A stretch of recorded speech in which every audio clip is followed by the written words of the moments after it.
Good evening, ladies and gentlemen. My name is Zell, and I am actually from Hosseini Association of Calgary. We would like to welcome all of you on behalf of Calgary Anti-Oppression Network. We are here this evening to explore and increase our understanding of Islamophobia within historical and contemporary times. While we do so, it's important to remember that in Canada, Islamophobia is experienced within the context of a colonial settler society that has oppressed and disposed the Indigenous people of this land since contact. That's why we want to begin the evening by acknowledging that we are gathering here on the traditional lands of Blackfoot Confederacy, including the Kainai, Piikani, Siksika nations to the south and east of the city, the Stoney and the Tsuut'ina nations to the west of us. Calgary is also home to the Métis Nations, Region 3. We also recognize that the displacement of Indigenous people as a result of colonialism is a global phenomenon. Before we hear from our speakers, the Calgary Anti-Oppression Network wishes to thank the Calgary Public Library for their commitment to public disclosure around current issues.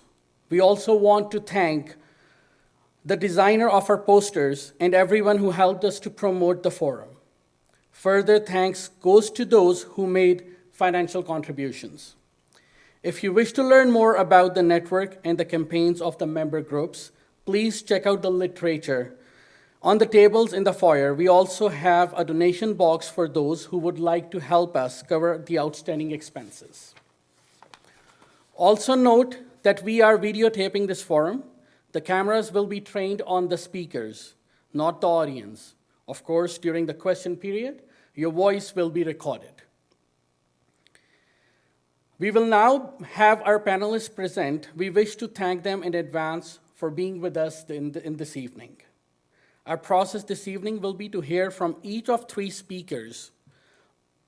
After all the presentations have made, we will open the floor to questions. Our first speaker is Dr. Mark Ayyash, who will address Orientalism and colonialism, the historical root of Islamophobia. Mark Ayyash is an assistant professor of psychology and director of the John D.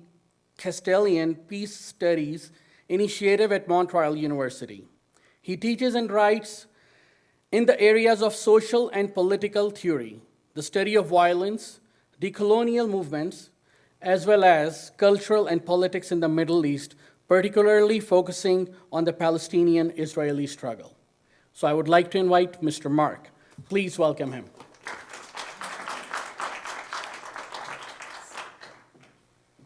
Thank you.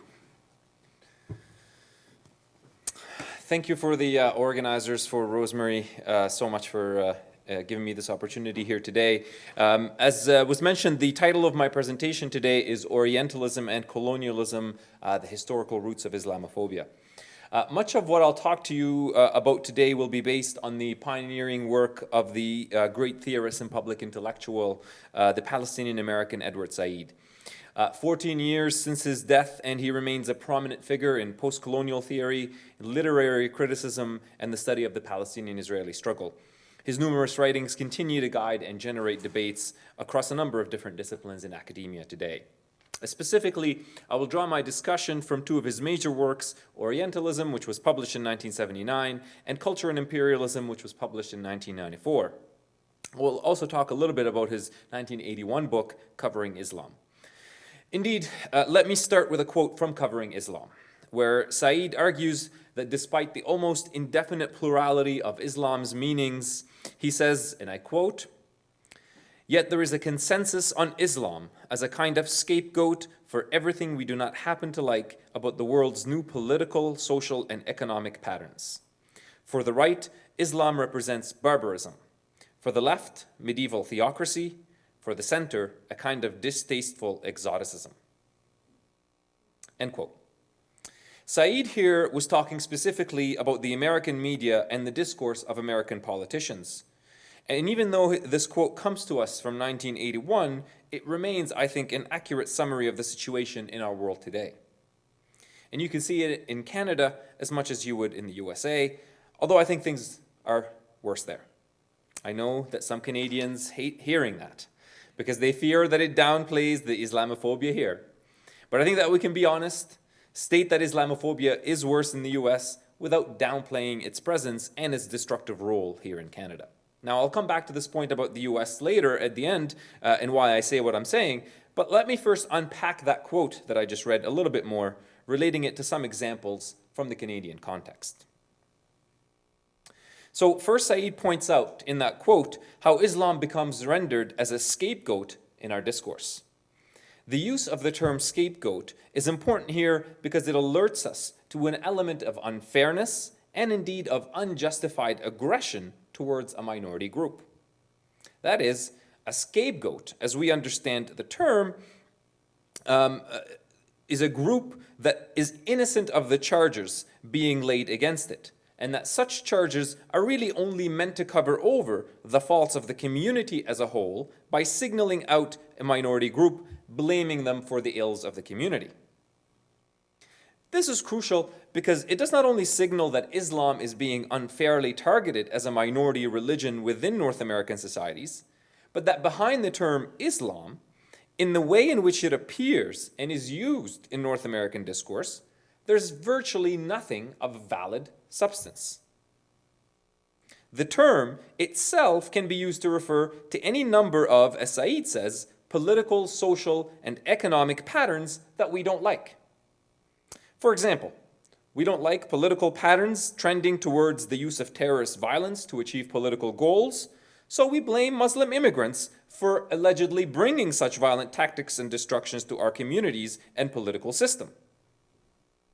The point here is not to deny that Muslims have participated or committed any such acts. There are, of course, such cases.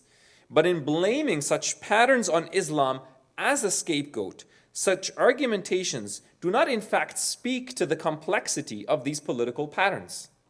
For example, they do not speak to the fact that acts of terrorism have been present since basically the modern nation state claimed a monopoly over violence. But more to the point for the purposes of this forum, scapegoating Islam in this way does not speak to Islam itself. It does not speak to Islam as a deep and complex religion with a long and varied history and philosophy. It does not speak to Islam as existing within the contemporary world in a specific political, economic, and social moment. It does not speak to Islam as an ever-changing set of beliefs, values, and ideas that guide human behavior in both predictable and unpredictable ways.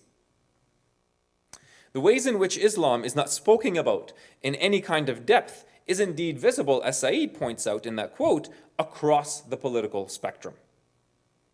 It is very easy to point to the political right and say that they are responsible for Islamophobia and thus wash the hands of centrists and leftists in the process.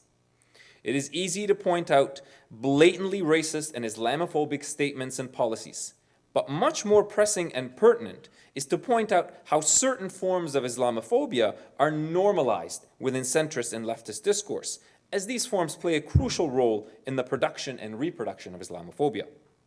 So let's take a couple of quick examples and go through these different forms as they are outlined by Said. He says, for the right, Islam represents barbarism. The most obvious example of this is the conservative government's Zero Tolerance for Barbaric Cultural Practices Act under Harper. I won't dwell on this, but even if you agree with the specific amendments to the law in this bill, the very naming of the cultural practices as barbaric, or conversely, the very naming of what we can all agree are heinous acts, such as killing your daughter because he did not like that she was dating, naming these acts, which are already illegal, as cultural practices signifies the ways in which, for the right, Islam as a culture is synonymous with barbarity. Then Said says, for the left, Islam represents medieval theocracy. And here I think we can find the example of the niqab and the recent events in Quebec with their passing of the, for short, State Religious Neutrality Bill. The absurdity of this bill was recently captured in a CBC article. The article starts with a brief summary of the bill, writing, and I quote, basically the bill says, You can walk into a public library, but you can't take out a book. You can sit in a hospital waiting room, but you can't interact with staff. You can drop off your children at daycare, but you can't pick them up. End quote. And this was written after the Liberal government had clarified the bill. So when you look at the justifications for this bill, you'll notice that it's all couched within the language of secularism. Oh, they'll say, you don't understand Quebec. You don't understand how much the struggle towards secularism means to people there, or how much they value secularism. They'll say, never mind that crucifix that hangs on the wall above the Speaker's chair at the Quebec legislature in Quebec City. That's just cultural heritage and tradition. It's not a religious symbol. You don't understand. This is about affirming secularism, not about scapegoating Islam. And I actually sincerely believe that they sincerely believe that they're being consistent in saying that they value secularism above all else, they have a crucifix on the wall of the legislature, and want to ban Muslim women from wearing the niqab, and that they're doing that to help these women. They're, of course, completely inconsistent, and they are, in fact, counterproductive in their measures, as the bill clearly negatively affects the women the most that they supposedly want to help. But this is nothing new. We've seen this before. No group that scapegoats ever admits that it's scapegoating. I doubt any of the legislators have spent any substantive amount of time talking with these women that they supposedly care about, talking with Muslim communities, or reading about the religion and cultures of these communities. There's nothing substantive in what they say. This is merely another case of Islam being viewed as medieval theocracy, that we in the West have supposedly moved beyond, and it is therefore not worth thinking about. And whatever comes to be represented in this manner is also then simply to be eradicated, just like that medieval theocracy of the West has supposedly been eradicated. In a nutshell, they view Islam as a visitor from the dark past, as if these Muslims have learned the secrets of time traveling. Finally, Said says, for the center, Islam represents a kind of distasteful exoticism. And I don't want to get into this too much here for the sake of time. But in a way, you can look at this as the underbelly of why so many people in the center support things like the Quebec bill in a more hidden way. While here there isn't as much of a focus on Islam as being some kind of visitor from the past, there is an element of turning Islam into this mysterious, exotic thing, which cannot be possibly understood in a North American society because it is so different and alien. I know we often think of exotic as meaning something good, but you have to remember that first and foremost, the term exotic designates a sort of unbridgeable distance. So when we interact with difference as exotic, we think of difference as so radically altered and unfamiliar that they become exotic and not open to a back and forth sort of dialogue or interaction. And furthermore, the element of distaste towards that difference allows us to become indifferent as to what happens to the lives of those exotic people. So the centrists are basically those that say, when asked about the niqab, for example, they might say something like, oh, I don't know much about that, it sounds so alien to me, and then they stop there. It's the element of just stopping there that is the problematic. And that's what allows for a bill like this to be passed without raising a heck of a lot of attention from the centrist type position. So, in all of these different political forms across the political spectrum, Islam as a term does not appear in any of its rich complexity or texture. And this takes us to the heart of Said's argument in the book Orientalism, and to the question of why it is that Islam specifically takes on this positionality as a scapegoat within North American discourse. So very briefly, Orientalism basically refers to an academic discipline that emerged in the 18th and 19th centuries in colonizing centers like England and France. And this discipline's object of study was the Orient, the other, the colonized peoples of the world. The most important feature of Orientalism is that it begins to institutionalize a specific way of dealing with the Orient. As Said puts it, and I quote, by making statements about it, authorizing views of it, describing it, teaching it, settling it, end quote. In short, Orientalism can be seen as a Western style for dominating, restructuring, and having authority over the Orient, end quote. So Orientalism thinks of the Orient as an object for scientific study, as an object to be talked about, not as a thinking and acting human subject that can be spoken with. So this points to the fundamental belief in Orientalism that the Orient could not represent themselves, and therefore the Orientalists would do so in their place and represent them to the West. In doing so, this discourse presented itself as the objective, neutral, and scientific account of the Orient. What would be written in those texts about the Orient would come to define the Orient, regardless of what that Orient might say about themselves. So whether it was in poetry, novels, textbooks, geographies, economic or social or cultural analyses, these texts came to constitute the definitive accounts of the life of the Orient. But in their substance, they were always far from the actual lived experiences of the colonized peoples. They never really spoke to the richness, depth, and texture of life in these communities. These texts were neither objective nor neutral, neither scientific nor definitive. These texts were rather forms of knowledge that were inextricably entangled with the systems of colonial domination and power in which they existed. It is best not to look at this entanglement as knowledge begetting power or as power begetting knowledge, but rather as a complex intertwinement between knowledge and power. So colonial relationships of power and domination made possible certain conditions in which the other could be made into an Oriental subject. At the same time that Orientalism works to produce and reproduce colonial power relationships. So for a quick example, if you're a British colonial officer who is reading a British novel where the Egyptian characters are emotional and irrational and the British characters are rational and offering guidance to those Egyptian characters, then you get a sense of affirmation or reaffirmation of the authority that the colonial government grants you over the local Egyptian subjects, and so on. So Orientalism is not simply a discourse of myths and honest mistakes about the Orient. If that was the case, then we would simply correct the mistakes, demystify the myths, and the problem would just disappear. But that's not the case, since this discourse is more about building and maintaining relationships of power at the same time that these relations of power require this continuous production and reproduction of Orientalist discourse.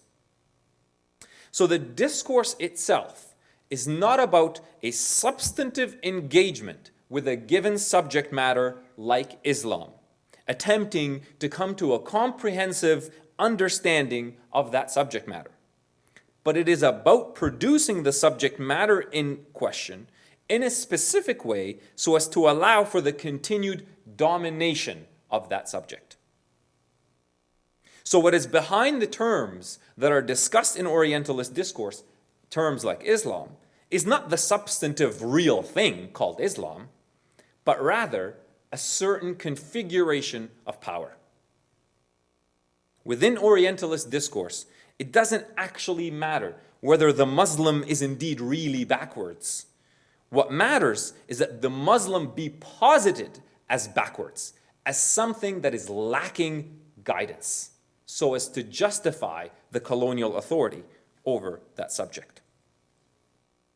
Said makes clear in his work that these features of Orientalism are not simply things that have happened in the past in the 18th and 19th centuries, but very much present in the political and intellectual culture of North American society today.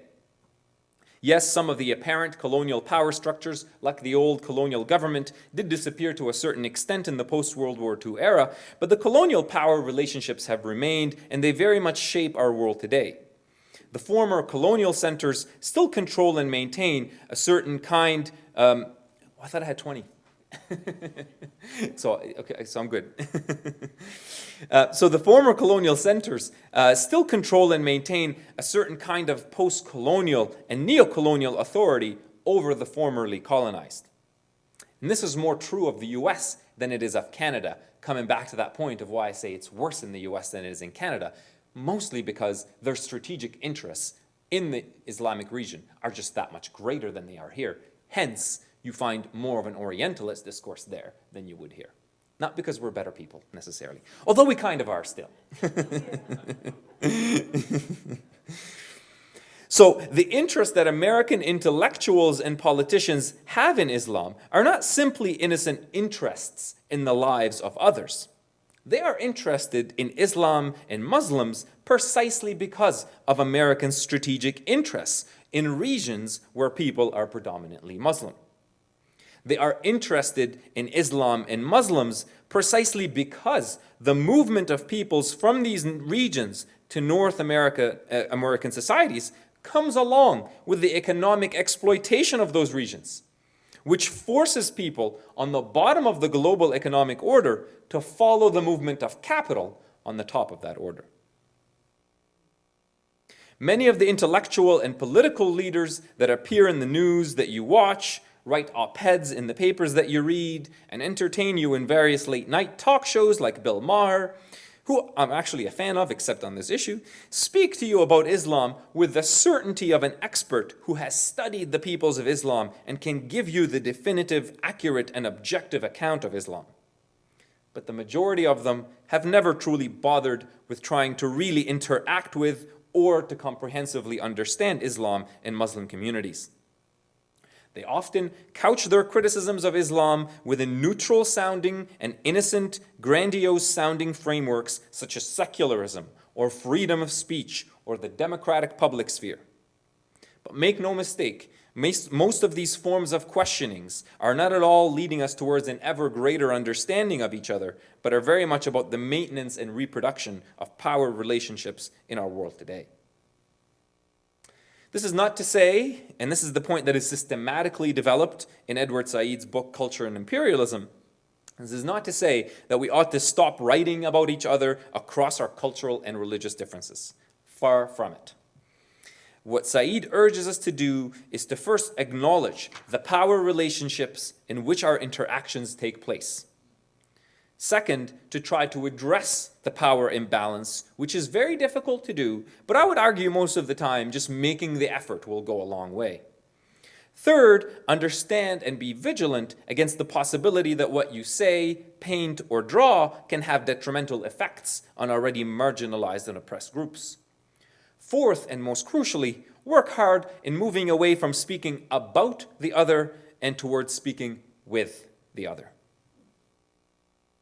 For Said, we must understand that we are indeed capable of forming what he calls community of interpreters of each other's cultural practices, values, ideas, and beliefs, because we are indeed much more connected than what we would like to admit. And in such a community of interpreters, where reciprocity of communication is practiced and the power dynamics brought to the forefront, we can and should ask tough questions of each other. We can and should offer criticisms of each other, challenge each other, but we ought to do it thoughtfully, respectfully, in a learned and constructive manner. So, for all of those non-Muslims who are sincerely concerned about, let's say, the religious police and honor killings in Saudi Arabia, the first step is not to go shopping for a white horse and a knight's armor. Save yourself that trouble and simply go talk to Saudi women who are already leading that struggle against these crimes. And what you'll often find is that they can indeed use your help. Not to draw up for them a plan of action, they usually already have that. Not to teach them about civilized forms of behavior in contrast to their barbaric ways. They already think those practices are heinous crimes. You'll often, not always, but you'll often find that they need your help in stopping your own government from funding and or selling weapons to the forces that are killing them. Thank you.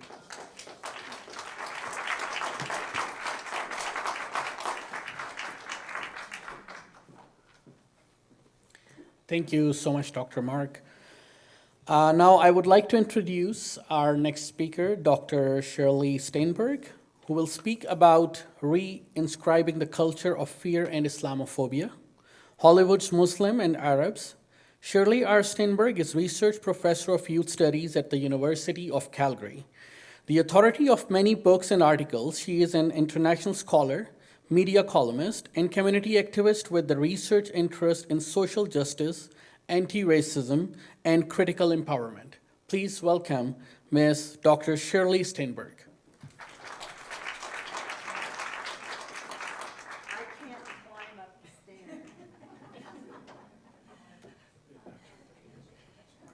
Hello, it's so good to see everyone here, and thank you so much for coming in one of Canada's most important holidays. Thanks, Mark, for that. I'm certainly miss Edward Said. After 14 years, he had a tremendous effect on how I see the world and his work. And I appreciate what you had to say. I think it was excellent. I want to talk today about just taking on from actually Said's notion of Orientalism and the notion of how we construct an Arab or a Muslim. And I do say both together because, as we know, not all Arabs are Muslims and not all Muslims are Arabs, yet they all seem to get junked together. You can be from Indonesia, but if you have a hijab on, all of a sudden you're treated like an Arab.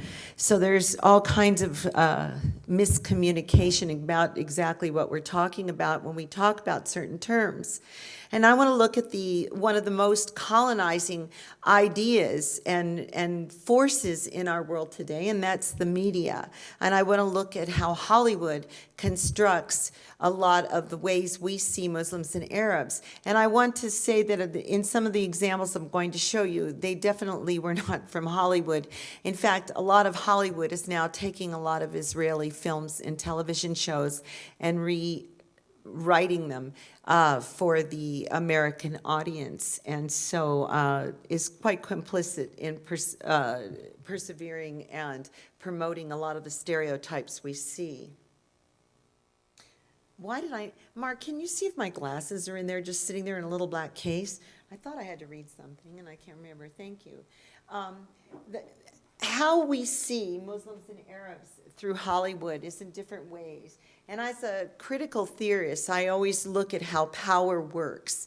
And if I'm examining something, I want to know how power works with this. And I believe how power works with Islamophobia in today's society is very much through the screen. It's very much through the images and the stereotypes that are continually played. In fact, I was thinking today that it's more your age, but when Back to the Future first came out, those movies, I think it was like the 80s-ish or something, one of the very first movies had a big van full of kind of that generic Arab terrorist that we see in the van. And the whole movie started with an Arab terrorist attack. Of course, it had nothing to do with the movie, but it seemed to be exciting to have people in this scene.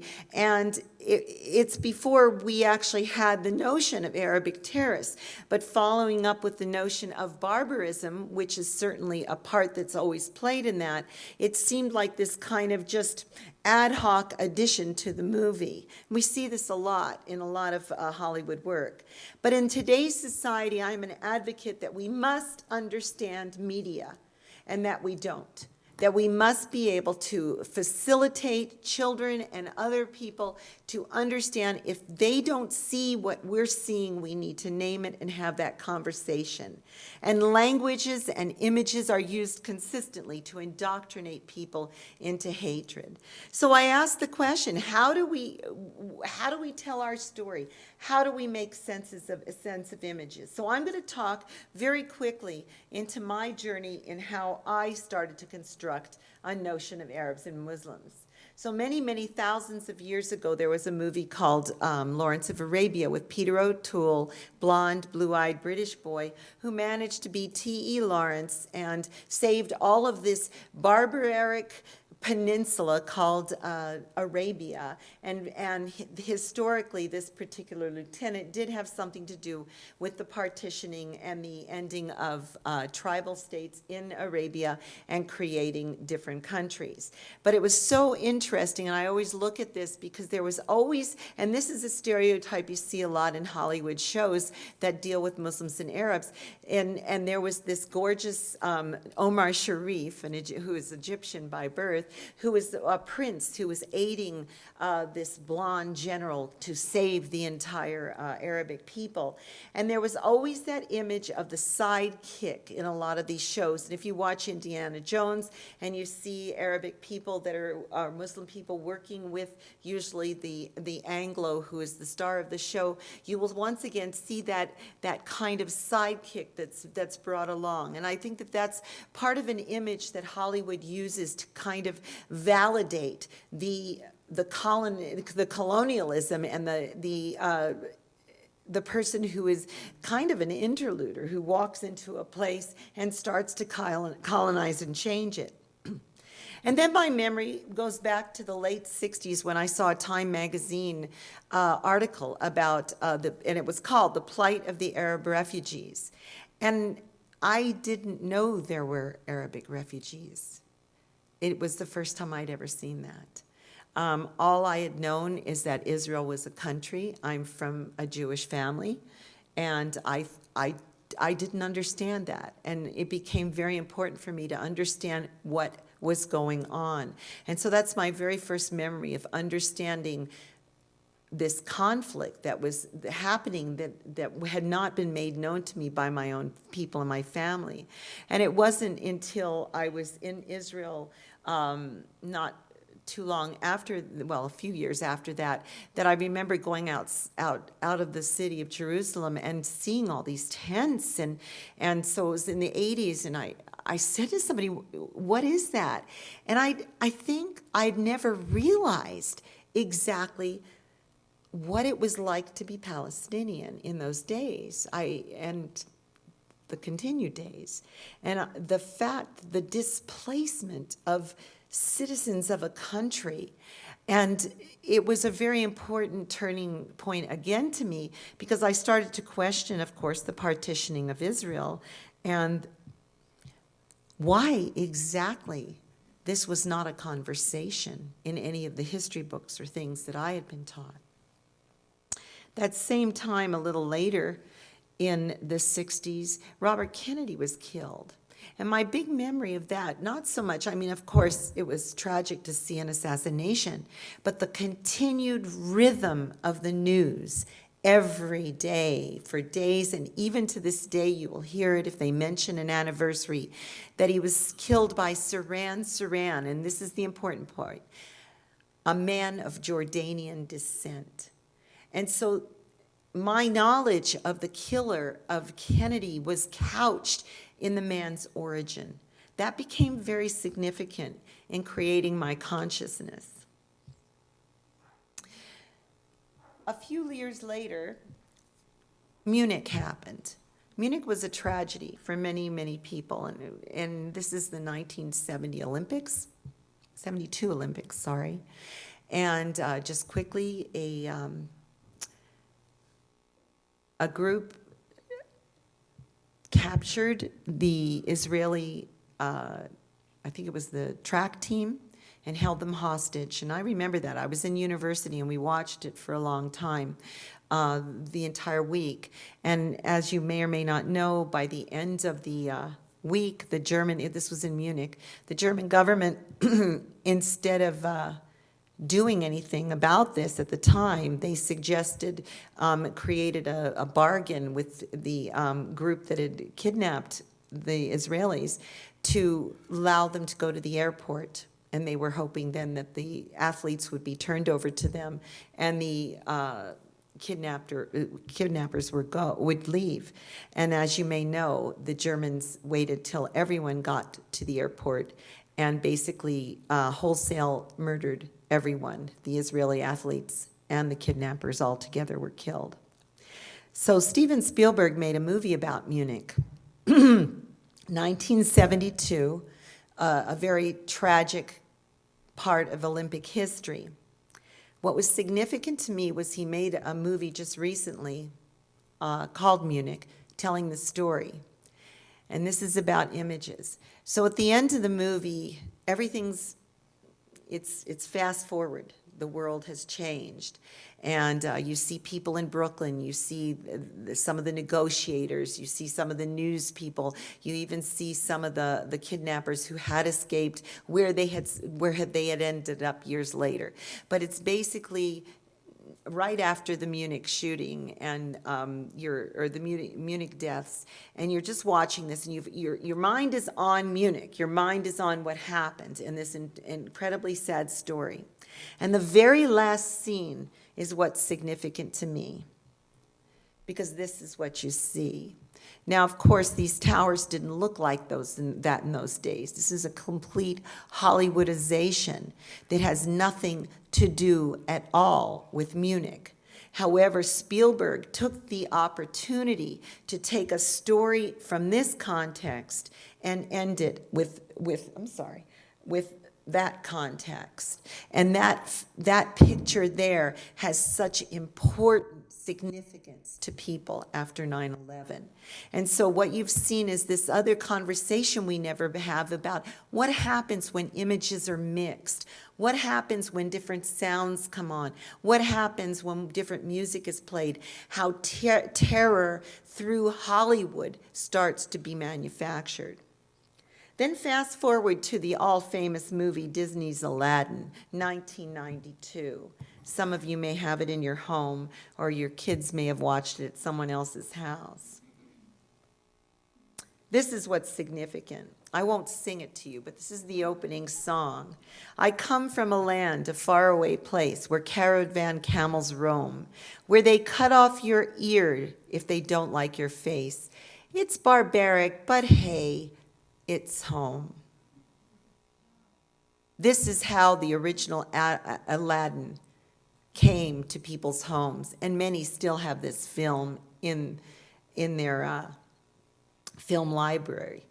It took tremendous objections from the American Arabic Anti-Discrimination League to demand that Disney change this language.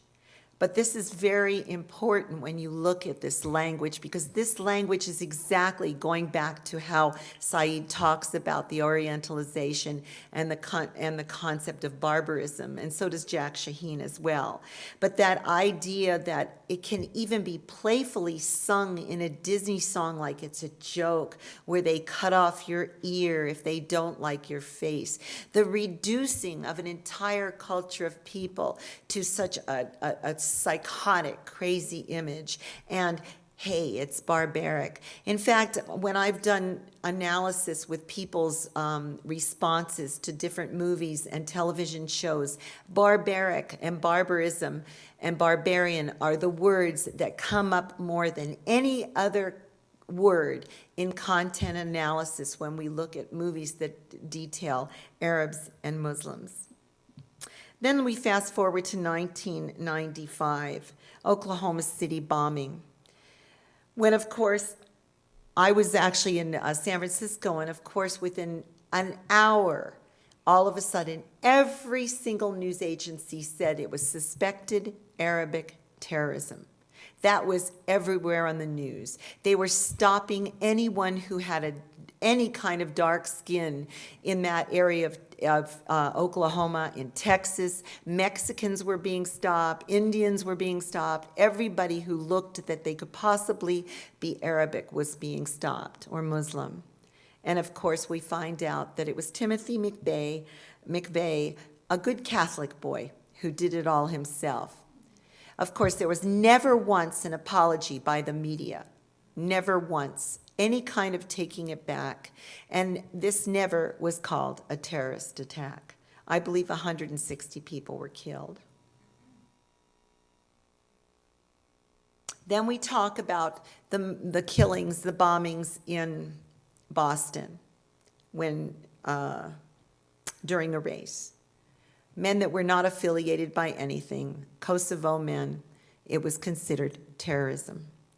And images become very important. We start to see images like this, always with a white savior taking care of the bloodiest of children or women, instilling in our minds the notion of terrorism.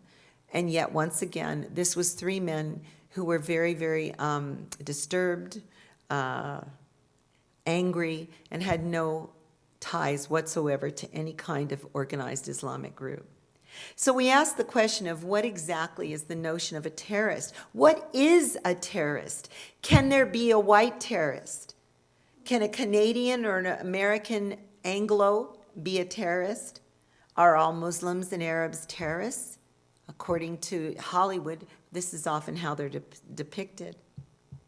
So part of the message, because we don't have media literacy in our schools, it's not a conversation, and yet I would argue that there's nothing that's more important than media to our children at this point. They are more influenced by media than anything else. But that idea is learning to call out a media stereotype, just like the Arab American Committee did, to teach children to object to the images, to insist that schools have media literacy, and insist that nobody could possibly be part of this group, that it is not a consistent effort by all Arabs and Muslims. This idea of stopping this stereotyping of all Arabs and Muslims for in the interest of how Hollywood treats us. These images, once again, you can see why images are so powerful, because the fear is created. And yet when three white men walked up to this man, his wife, and his sister, and murdered them in cold blood in North Carolina because she had a hijab on, it was never called terrorism. In fact, it was never even defined as a hate crime. Images like Not Without My Daughter, looking at Persian barbarism, Indiana Jones, Sleeper Cell, an Israeli show actually. These are the kind of shows that are brought to Canada and the United States with an agenda to create and to reinforce the hatred of Arabs and Muslims.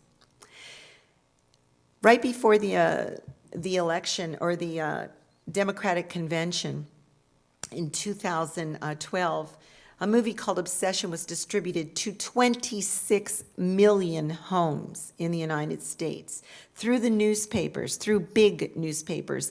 In fact, a newspaper that probably some of us look for jobs, the Chronicle of Higher Education, actually had a copy of this in it.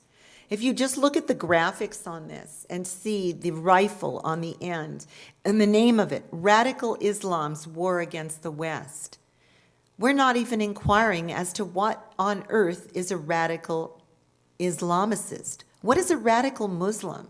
How do we come up with the word radical? Do we have radical Catholics, radical Jews, radical Protestants? What exactly is radicalism?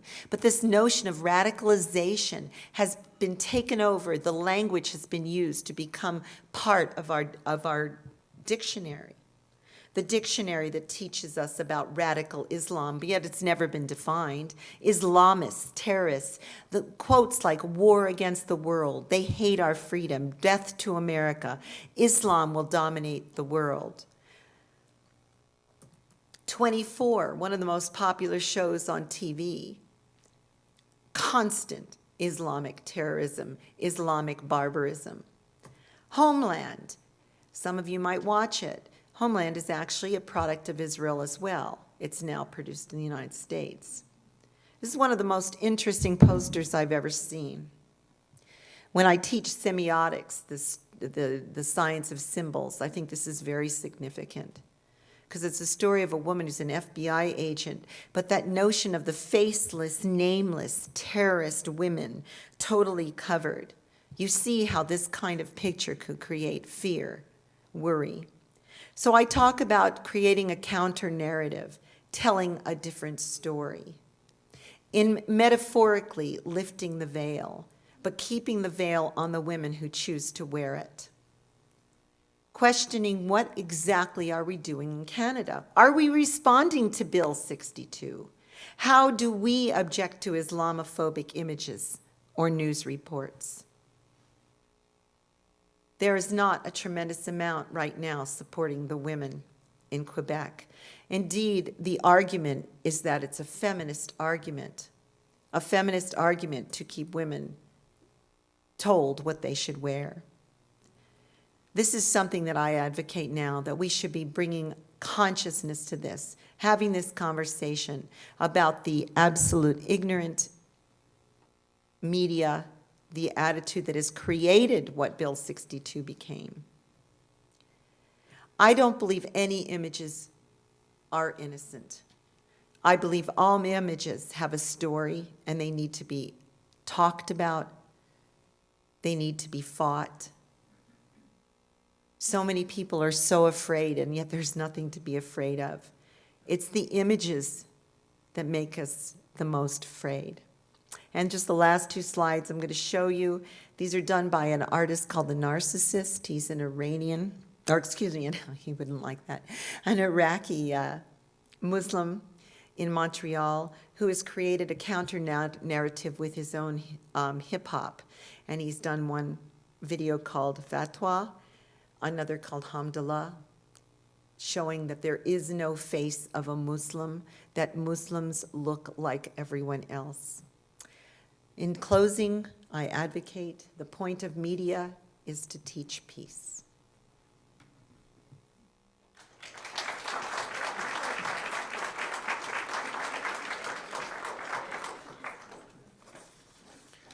Thank you so much, Dr. Shirley Steinberg. Now I would like to invite our last speaker, Dr. Mujtaba Mahdavi, who will present Caught Between a Rock and a Hard Place, Muslims, Islamophobia, and Violent Extremism in a Global Context. Mujtaba Mahdavi is Associate Professor of Political Science and the ECMC Chair in the Islamic Studies in the University of Alberta. He has published on the contemporary social movements in the Middle East, modern Islamic political thoughts, and socialism and post-Islamism. Now I would like to invite Mr. Mahdavi to come on the stage. Please give him a big round of applause.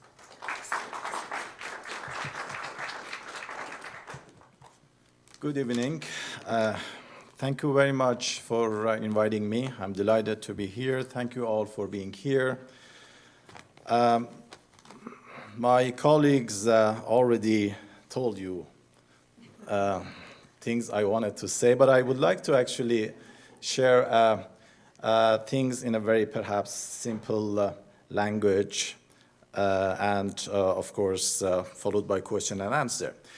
What I would like to share with you tonight is that I simply want to suggest that ordinary Muslims are caught between a rock and a hard place, between Islamophobia on the one hand and on the other hand, violent extremism. But I would like also to suggest that Islamophobia at the current time actually is a global phenomenon. Just look at things happening to Muslims in Rohingya, Muslims Rohingya of Myanmar, right? Things happening to these guys by Buddhist fundamentalism, or the rise of Hindu fundamentalism in India, or the rise of white supremacist and right-wing populism in United States, Europe, and to a lesser extent in Canada. So there is actually a global phenomenon, if you wish, with respect to the Islamophobia. But what is Islamophobia? Let me first suggest that what is not Islamophobia? Islamophobia is not actually about, if you are criticizing Muslims or basically offering some sort of even radical critique of a particular interpretation of Islam or reading of Islam, this is not really about Islamophobia. It's because Muslims already actually offered a radical critique of some of their own interpretation. So if there is a civilized, academic, of course, polite and serious debates, that's not really Islamophobia.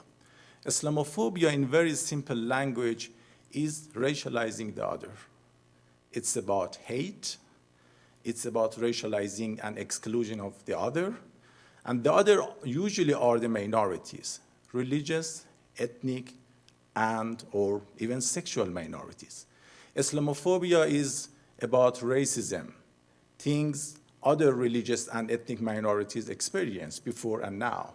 Anti-Semitism, black, native and indigenous people, sexual minorities, gay, lesbian, and others. So basically, we should understand Islamophobia in this context, very briefly marginalizing the minority.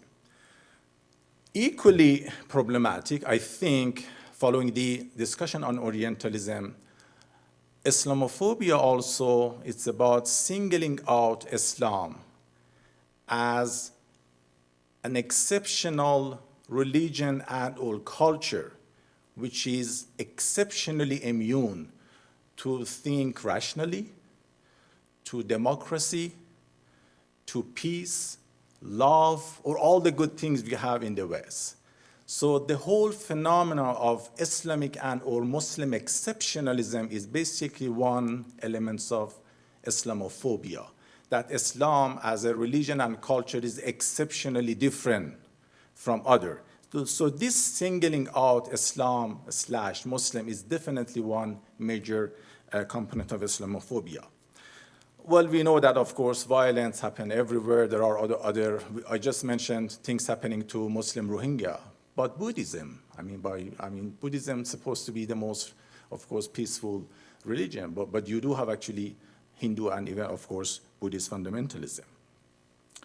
So generalization definitely is, of course, major problem, as we have discussed this before, of course, about the whole discourse of Islamophobia. This brings me to the issue of Islamophobia is one among many and several forms of Orientalist discourse.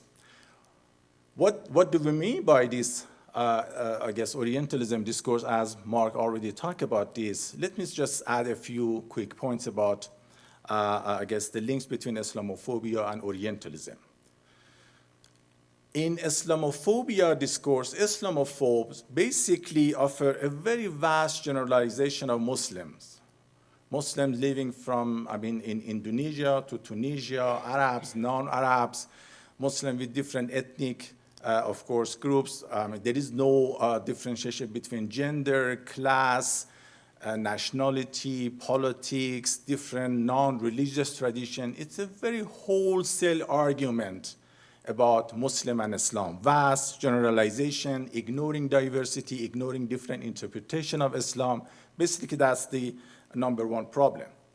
The second problem is that Islamophobia offers a very static reading of Islam and Muslim. So basically, Muslims living in 1500 years ago, nothing has changed.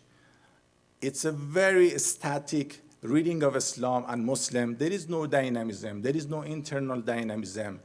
Things are actually stuck in the history. And since there is no dynamism, there is no change from within. So if you want to actually see change, you should actually impose it upon them from outside. Regime change, intervention, this kind of stuff, because this culture is static and stagnant. And there is absolutely no way you can actually bring some meaningful change. So, of course, these are some, I just want to share with you some examples of these, of course, Islamophobia forces. But now, another element of Islamophobia is ignoring multiple identity of Muslims. Muslims are so many things at the same time, right? It's not that you can reduce the identity of Muslim into one single giant element of religiosity, right? Even the religiosity is so diverse and, of course, multiple. Then Islamophobia also creates a false binary and dichotomy between Islam and the West. All the good things, of course, belongs to the West. Democracy, secularism, quote-unquote, rationality, whereas Muslims cannot really understand or appreciate this stuff. This is a poll actually by, I guess, Gallup poll, and it simply suggests that we should really challenge this very naive, simplistic, dichotomy between Islam and the West. And the idea that religion of Islam is the problem. If you're religious, you cannot appreciate democracy or this kind of stuff. So you see here, Indonesia, the largest Muslim countries, it's quite religious, but at the same time, it's actually a very, it's a democratic society. Egypt, Pakistan, Palestine, Turkey, and Iran. So religion is important, but at the same time, they very much appreciate guarantee, for freedom of speech and democratic values. So I don't really see I don't really see a dichotomy and binary here between the so-called West and Islam, which is very prevalent in the Orientalist, Islamophobic discourse. Another problem, I think, with the Islamophobia discourse is that it's very much religious-centered, and it's very much about the text of Muslim and their religiosity with absolutely no reference to political context, social context. So for these guys, if there is a violation of women's rights, or I don't know, there is violence or anything like that, the only thing you really need to do is just open up the religious text, go back to 14, 15 centuries ago, and try to understand what the heck is going on. There is absolutely no reference to the contemporary current politics that why actually there is violence or why there are, of course, violation of human rights or, of course, women's rights and other minorities. So these pictures, of course, suggest that this comes actually from the Danish cartoons in 2006, or the recent, of course, cartoons in Charlie Hebdo's, of course, you can find it. It's a very textualist, religious-centered, reductionist understanding of Islam and Muslim. Similarly, you can see this kind of stuff.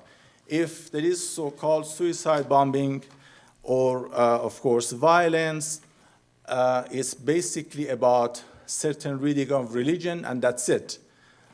It has nothing to do with war, violence, occupation, or any kind of political context. So the context is very much absent. The reality is that some of the actually Islamophobes like some Muslims. You have to be a good Muslim for them, using Mahmoud Mamdani's phrase, good Muslims versus bad Muslims. So there is a way you can be a good Muslim for Islamophobe if you pursue their goals. For instance, in a classic case is the way United States helped Mujahideen in Afghanistan war, right? Or a kind of funding, financial funding on arming some of the extremist or radical Muslims in Libya or even in Syria, or selling arms perhaps to Saudi Arabia, and of course having a great business. So it's quite possible to work with some so-called good Muslims while basically ignoring the ordinary, Muslims. And that's definitely one major problem. When it comes to the whole issue of violence, of course, the rise of ISIS, Daesh is a great example for Islamophobe that, of course, ISIS and Daesh represent the main feature of Muslim, Islamic civilizations. And if you really want to understand why there is something wrong with Islam, look at what they are doing. In this particular approach, the problem is that they don't really talk about what socio-political factors contributed to the rise of ISIS. They don't really talk about the American invasion of Iraq. They don't really talk about the role of proxy war in Syria. They don't really talk about the spread of a particular reading of Wahhabi school of thought, which comes actually from Saudi Arabia, the closest ally of US in the Middle East. And they don't really talk about the exclusion and marginalization of course, youth. So it's very much about religion, Prophet Muhammad 14th, 15th centuries ago with no actual socio-political context. And that's definitely a major problem in reading, events in this context. So if this is the problem, perhaps what we can do briefly is more education about diversity of our cultures, Islam's and others, and different interpretation of different cultures, particularly different interpretation within Islam. But at the same time, we also need to be active and, very active in united front against all forms of racism, politics of hate, anti-Semitism, Islamophobia, any kind of thing against black, LGBTQ, or marginalization of any sexual or other forms of minority. The next things we really need to fix it in order to deal with the problem of Islamophobia is fixing our foreign policy. How many times you want to repeat the same mistake in the Middle East? Regime change, intervention, destroying these countries, and then every single, 4, 5 years, 10 years or so, you actually invade countries and of course create this sort of problem. Afghanistan, Iraq, Libya, Syria, and today perhaps some of these guys are talking about Iran.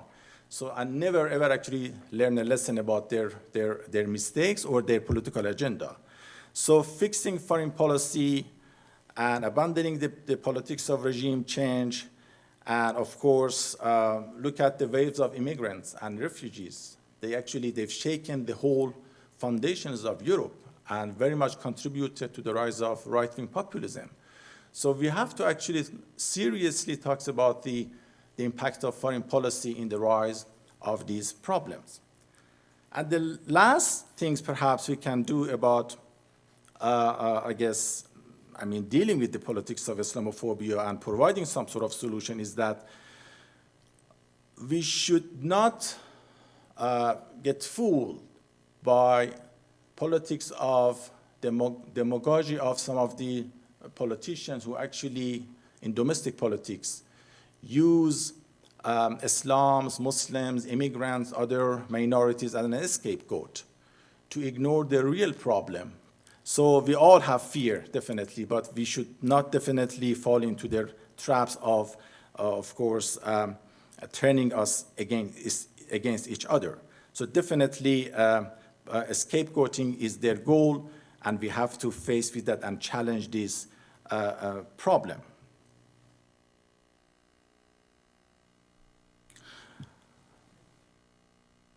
To conclude, I would suggest that no culture is perfect. No religious, ethnic culture or person is perfect. We all have their own weaknesses and problems, and we really need seriously talk about the weaknesses.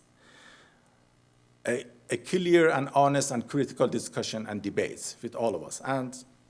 But Islamophobia is not really about a critical discussion. It's about hate and racialization, and we should really, really make a clear distinction between the two.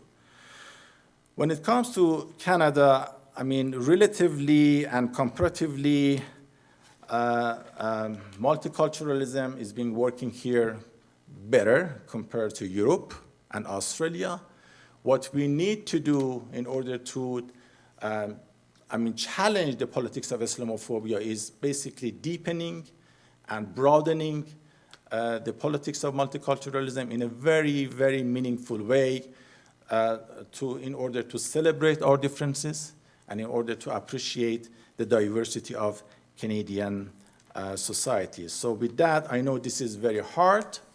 I know that if you look at the situation, of course, it looks like quite impossible, but I always actually liked Antonio Gramsci's very, famous statement, an Italian public intellectual who says that I'm a pessimist because of intelligence, but I'm optimist because of will, and we really need to, of course, use this hope and will to overcome these problems. So I'll stop here, and hopefully we have good critical discussion. Thank you very much.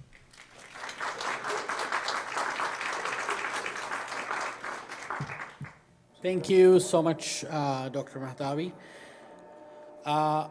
I would like you all to please join me in thanking all of our speakers who shared all their thoughts and knowledge and insights with us this evening. Please thank you them.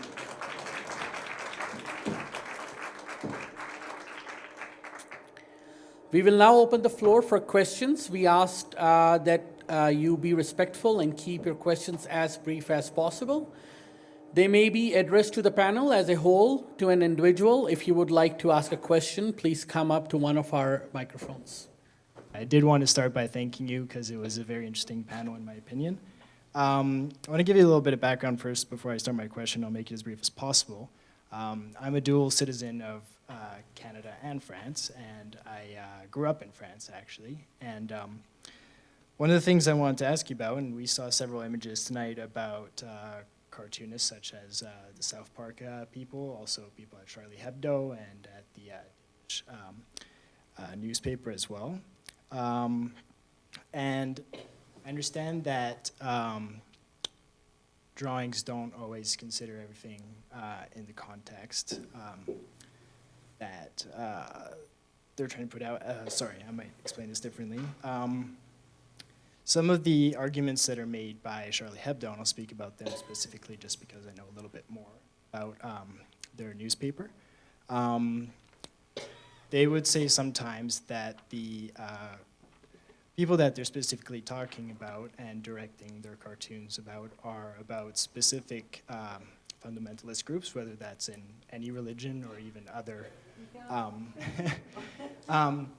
So Charlie Hebdo and the context that I understood when they were describing what they're trying to put out there as an idea is specifically targeted or referencing specific fundamentalist groups, and again, within a variety of religions and other topics that they may talk about. And images are powerful, as mentioned, and they do have an impact. How do you, do you believe that such cartoons participate in the misunderstanding of certain of these religions, and possibly as well in the increase of, in this case, Islamophobia, and why? Absolutely. In fact, I was just in France, and they still have the Charlie Hebdo little stencils on the graffiti wall. I disagree that they were targeting terrorist groups. They had insulting cartoons showing the Prophet Muhammad, may peace be upon him. To me, there's a responsibility that we don't seem to have a conversation about. We might have freedom of speech, but how do we look at that freedom? Is that freedom fair to insult and humiliate other people? And I would say that what Charlie Hebdo was, I certainly am sorry people died, but I think they left themselves open for anger. And I don't think that any of their cartoons, the specific ones that caused the reactions, I don't think that they served to create anything good in the world. And so while I think they have the right to publish what they want, there's a conversation we don't have about responsible citizenship that I find disturbing.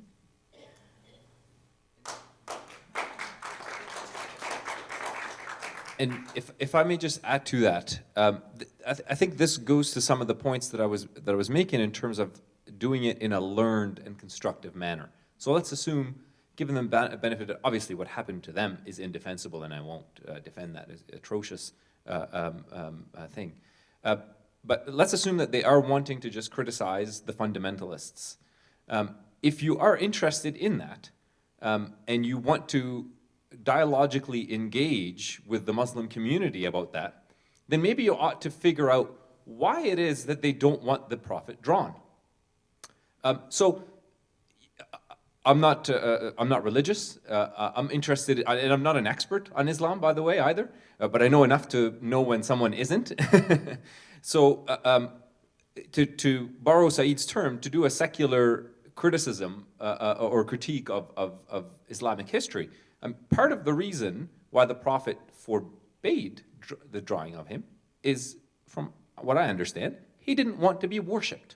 He wanted attention being given to the word of the Quran and not to himself as a person. That was part of his,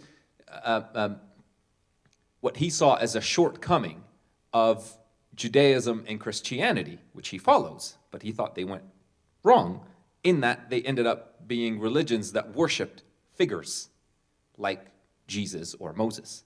And he didn't like that. To him, to properly move beyond polytheism, which is really Islam's main nemesis, not the other religions, it's polytheism. To move beyond polytheism, you had to stop this worship of idols. So don't draw me, he said.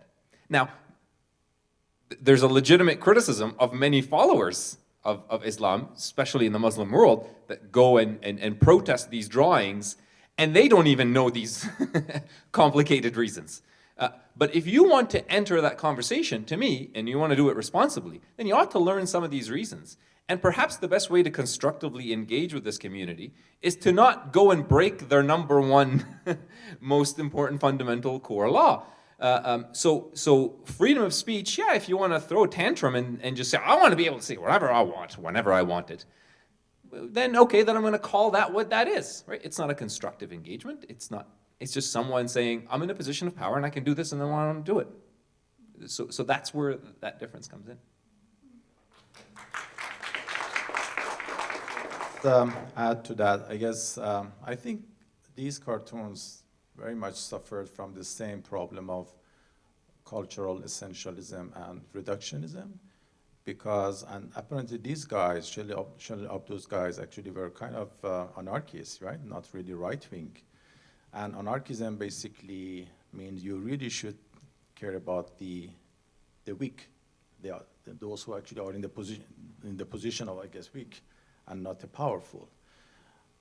I would ask these guys, obviously we protect and support their freedom of speech. However, the question is a constructive and responsible engagement.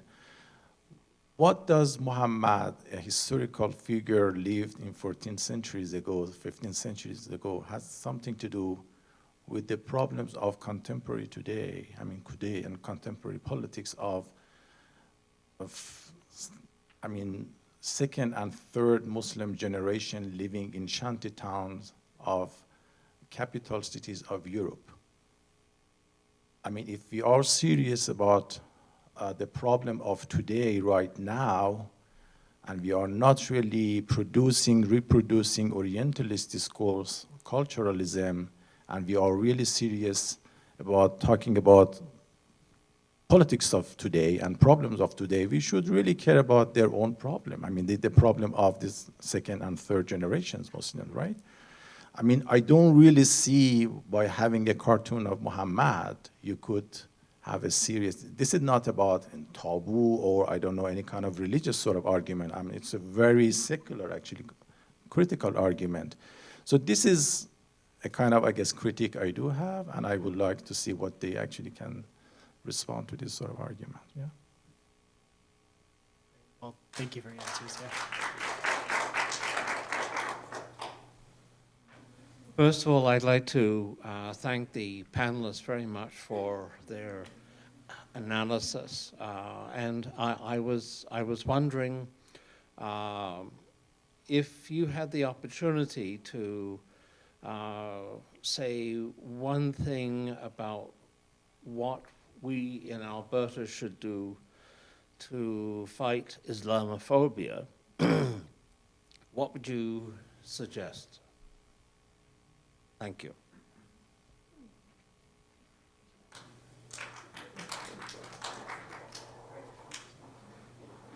Just one thing, huh? Maybe two.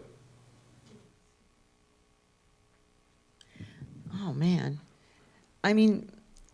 Islamophobia, the tacit implications, the institutionalized, the insidiousness of any kind of hatred is pretty frightening. There's no reporters here? As I work in the Faculty of Education, I collaborate with schools very loosely.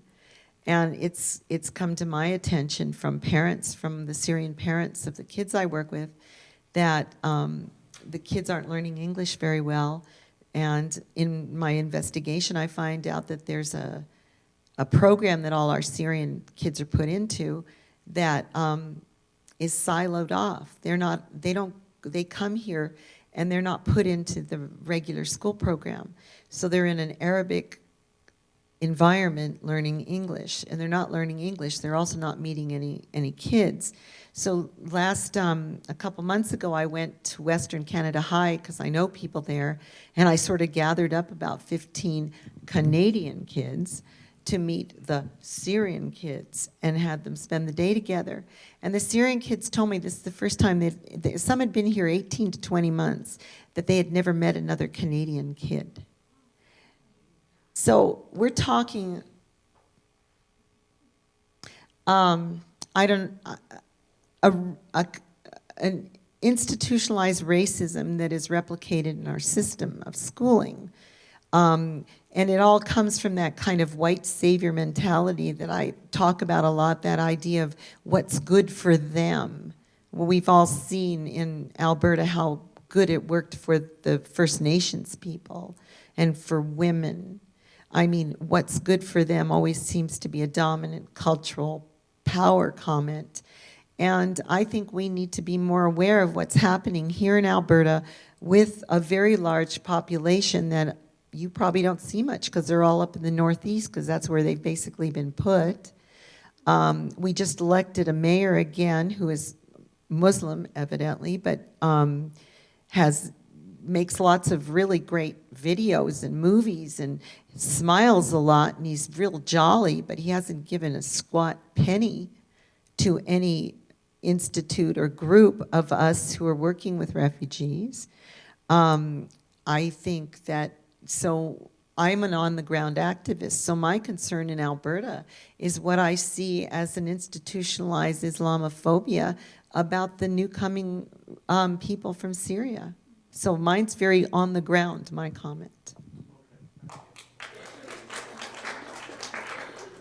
I'm not as good at this as Shirley is, so she could probably just say another one for me, and that would be the best thing to do. But maybe I'll just add, instead of going on the policy side, which is not my strong suit, just in your daily life, just be aware that this is an issue that is faced by your fellow citizens here. And if you see someone or being discriminated against or being given a dirty look, I'm not asking you to go and pick fights with people, but even if you just smile at that person and say hi to them, you know what, that will actually make them feel a little bit better about their day-to-day interactions. So maybe just do something about your own behavior in your day-to-day life. I'm not one now to say that that's a substitute for policy changes. So policy changes remain number one to me, but you can also do something on the sort of the day-to-day interactions. Just by what you're saying, though, just one thing I'm thinking is my friends that wear niqab or hijab is, you ask the women that wear head coverings and face coverings, and they will tell you that people will look away consciously. They won't hold the door open for them. There's almost this treatment of the invisible woman. And so I would say this would be doing exactly what Mark says. Make a point, especially with a woman who's wearing religious covering, to engage her eyes.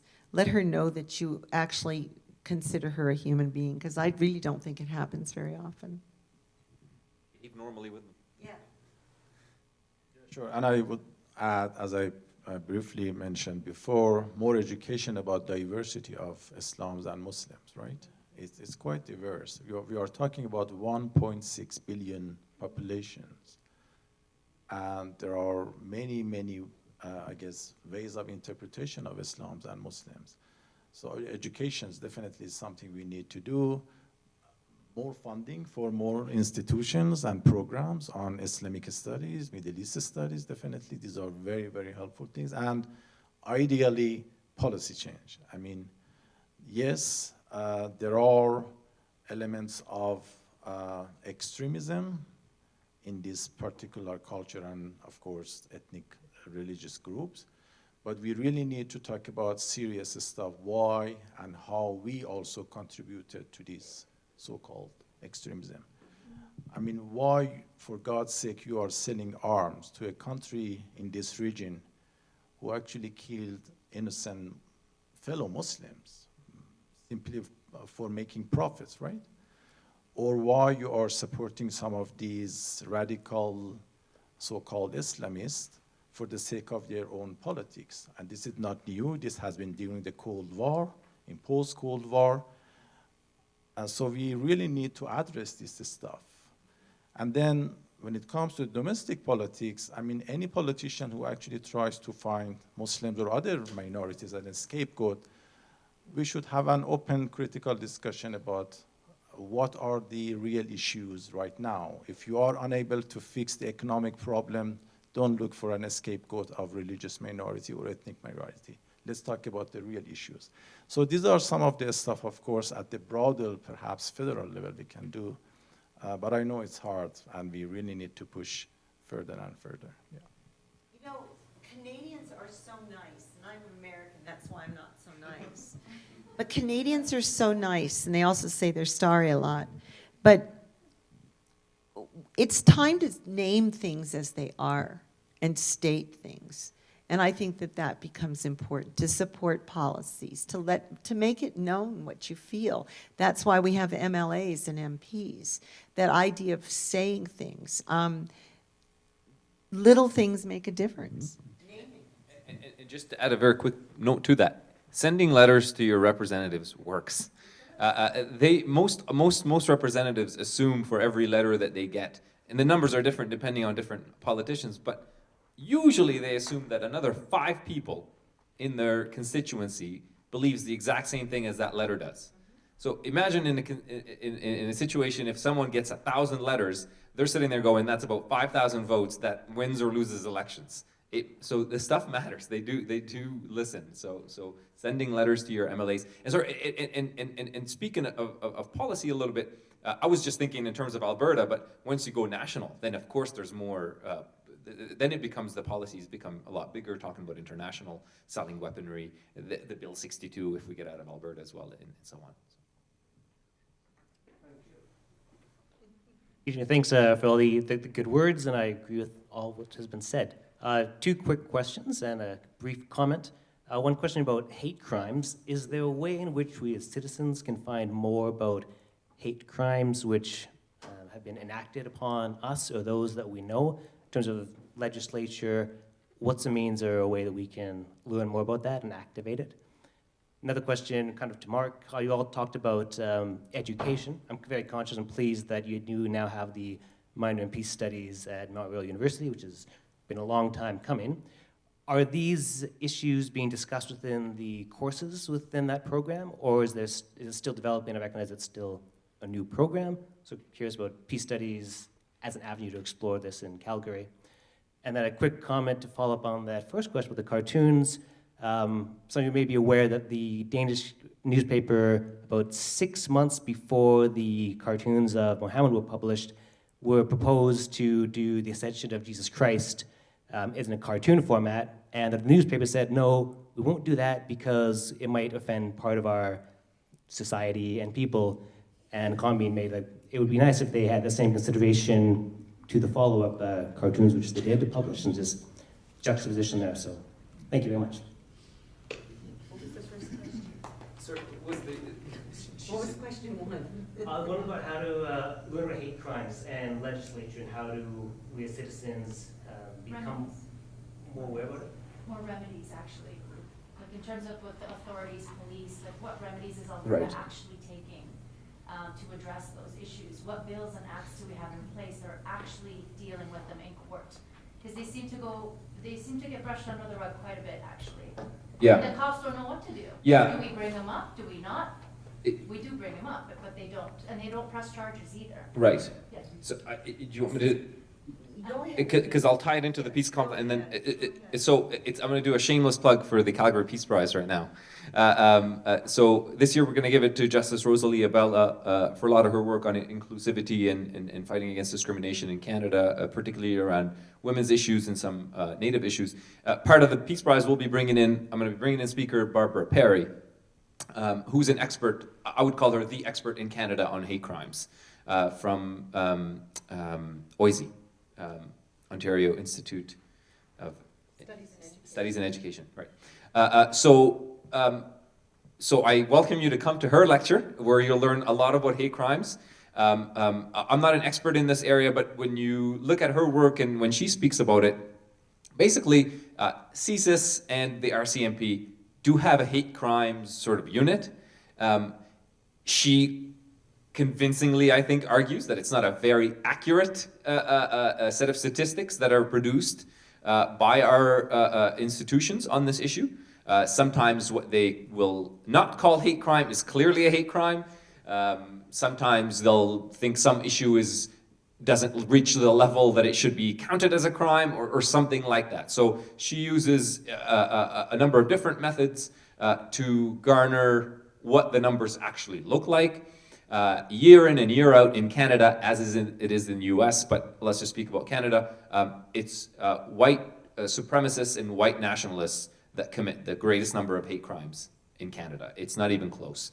And actually, as far as I know, the Jewish community is still the #1 target, not the Muslim community. I think the Jewish community comes first, usually the Muslim community right after them. I'm not sure what they're like this year or the last year, so I'm looking forward to her talk in April when she comes along with Justice Rosalie Abella and informs us about this issue. But so she's quite critical of our local and national institutions that are in charge of counting hate crimes and how they count it.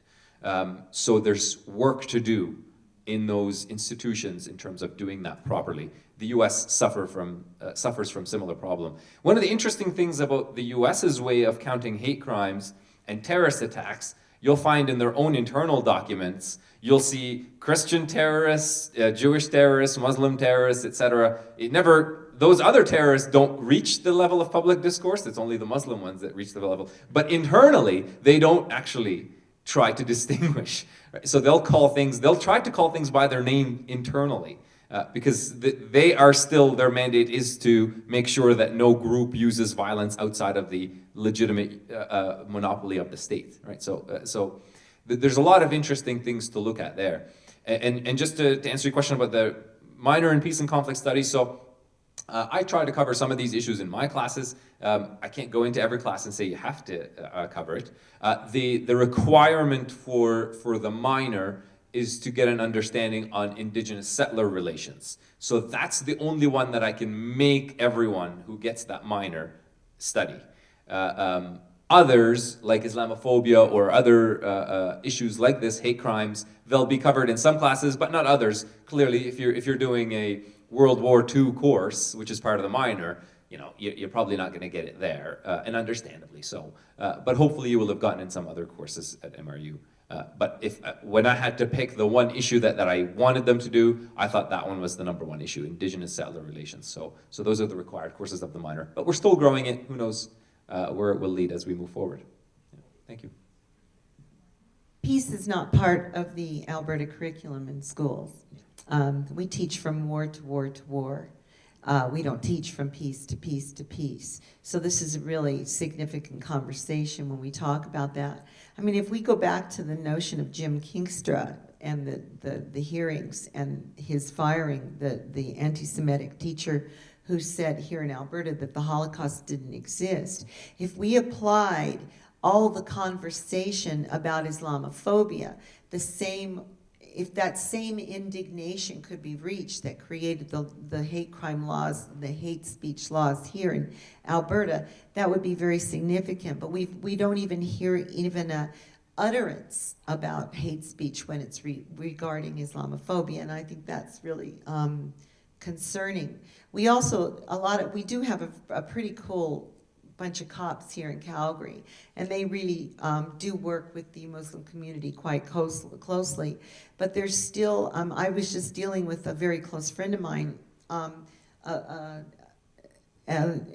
Muslim family whose child was assaulted in a fight at school by a non-Muslim kid. And when they were telling me the story and the police coming, what I started to see, there's, you know, schools have little police people that come in and out, usually looking for drugs, but sometimes they come in for other things. But what I saw, that what I listened to what the police was saying and how the police person was treating the kid, the Muslim kid who got assaulted, what I was hearing was I was almost hearing like, it's your fault you got raped kind of thing that a person would say to a woman with a short skirt. And that's what was being told to this boy, that it was sort of his fault that he got beat up. And yet it was clearly the fault of the person who beat him. And when I said to my friend, I said, I think this is an Islamophobic issue. I think this is about hate. And she was very reticent to recognize that, which tends to be what happens to victims. You know, they might name the assault, but they're very uncomfortable about calling it a hate crime. And so we've now worked through it, and the police who've been brought involved have started to go over the language of the school cop that was there, and it was clearly Islamophobic. And so this becomes also, and this is what I call it, critical friends. And if we as a group, and certainly you are with this group, Rosemary, but this idea of becoming a critical friend to people that might need assistance, to be a support system so that they are not always the ones feeling that they're naming it. I know with feminism, it was nice when men would talk about it. And I just think it's about naming it. If we see something that we validate the person who's having this, because sometimes hate crimes aren't that, you're uncomfortable about them, and you're not quite sure, is it me or is it me? And so that becomes really important. Not really. I guess besides the legal issue, I simply want to say that maybe we should also do something about media, because media actually is somewhere we actually see these consciously or unconsciously actually hate towards Muslims or Islamophobia is being produced and reproduced by misinformation. So the legal issue is definitely something, but perhaps we could also do something in order to prevent these crimes to happen, because much of these things happen actually out of ignorance, right, or misinformation. Some of the guys actually who do crimes against Muslims, perhaps they are victims of misinformation by media they get. So we should probably do something about this. And I just repeat myself, education, education, education. Our Syrians have it all the time. One of our Syrian families had a Syrian little sticker on the side of their van that they were very proud of, and had a van donated to them, and it was smashed. The back window was smashed, and it cost $800 to replace that windshield. That was the family's rent for the month, and it was really quite a concern. There is no infrastructure in Calgary that that we could tap into to protect victims of violence, and so that, I mean, there's a long way to go. It's very much a problem.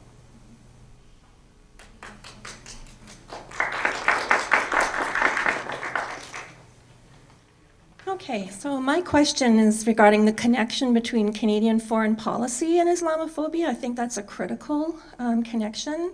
Canada tends to follow the US foreign policy, supporting an attitude of Islam is terrorism, war on terror, Muslims are the enemy.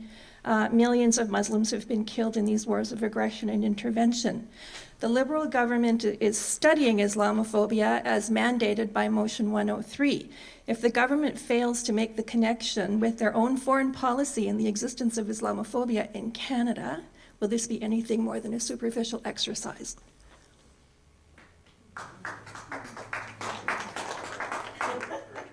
Well, it's a tough one. Obviously, there's the let's wait and see what they say part of it. I'm still one to argue, though, as I mentioned in the talk, there is, of course, Canadian interest and strategic interest in the Middle East and in other predominantly Muslim regions. It still pales in comparison to the US. It's very difficult to know how much sometimes what a particular government's foreign policy is doing or saying in terms of, are they doing that or saying that just because they don't want to upset the Americans and because they need the Americans on this other thing that is totally unrelated to this, or whether it has their own specific strategic interest. So it's always very tricky whenever you're talking about Canadian foreign policy, which I admittedly don't pay as much attention to as I do to American ones. But when you're talking about Canadian foreign policy, often you'll find them just trying not to piss off the US because they need something else from them. Just even in the last year, how careful they are with what Trudeau has, how careful he has been with what his cabinet says about Trump. They obviously don't think much of him. They obviously don't like him. But they're very careful publicly what they say and they don't say about that because of the NAFTA deal, right? So a lot of Canadian foreign policy is usually difficult to figure out precisely because it's not that strong, and it's always we do have the world's imperial center right next door, and we are obviously dependent on them for many things. So I. Probably not going to show up in their findings or whatever, but let's sort of wait and see and then criticize it. But I doubt that it will be something that features in that. And you'll probably hear the good old Canadian lines of, what everybody expects Canada to say will probably appear in that document. We value multiculturalism, et cetera, et cetera. Well, fortunately, in 2003, John Chrétien was in power, and he did not actually cooperate with the US to invade Iraq. So there are ways actually Canada can do its own independent, relatively autonomous foreign policy. Traditionally speaking, we know that Canada has been very well known for its foreign policy based on peacekeeping, right? However, things have changed, particularly in post 9/11, and now it's been part and parcel of so-called global war on terror. I think perhaps the Liberal government can change this and go back to the traditional peacekeeping policy. And of course, when it comes to selling arms, of course, I know when you do foreign policy, of course, there are always geopolitics, geostrategic interests. You need to actually create more jobs at home, selling arms. But at the same time, if you really care about human rights, of course, we are a champion of responsibility to protect, R2P. So if that's the case, we should really, really be consistent in our foreign policy and human rights. So that's definitely something we need to do. And it's good for Canada's prestige. Of course, Canada has no colonial history or experience, in the Middle East. So this is a good soft power if they can actually work on this. They should not simply blindly follow the discourse of, the politics of global war on terror or this kind of stuff, right? So there are possibilities in theory, but we have to see what they can do. If I may just quickly add, with Chrétien, he refused to go to the war, but he also told the Americans, I'll give you more troops in Afghanistan so you can free up your... So we're not always, let's not paint the... Chrétien is a very pragmatic type of politician. He understands... I do think that in foreign policy, I didn't mean to suggest that we're completely following them, but we are limited in what we can do in Canada based on what the Americans would like us to do and not do. So there are always limits to what Canadian prime ministers have always said and done in these kinds of circles. One of the significant things is fascism Fascism's on my mind a lot since Trump got in. And an ideology like fascism can't grow without support. And the support that fascism also often has is silent. And when you showed the picture of Gramsci above us, and a man who actually wrote that quote when he was in Mussolini's prisons, it occurred to me how many stood silent while fascism happened, how many denied it. I wonder, I'm afraid about incarceration. The Americans now have 100,000 new immigration guards that they've just hired that are creating camps on the borders of Mexico. Most people don't know that. They don't call them camps, but they're camps. We still have camps in the occupied areas of Palestine. And I think when is it time that we speak up? When is it time that we show righteous indignation for humanity? It really bothers me. I don't think we're going to see it with Trudeau. He ain't his daddy. So.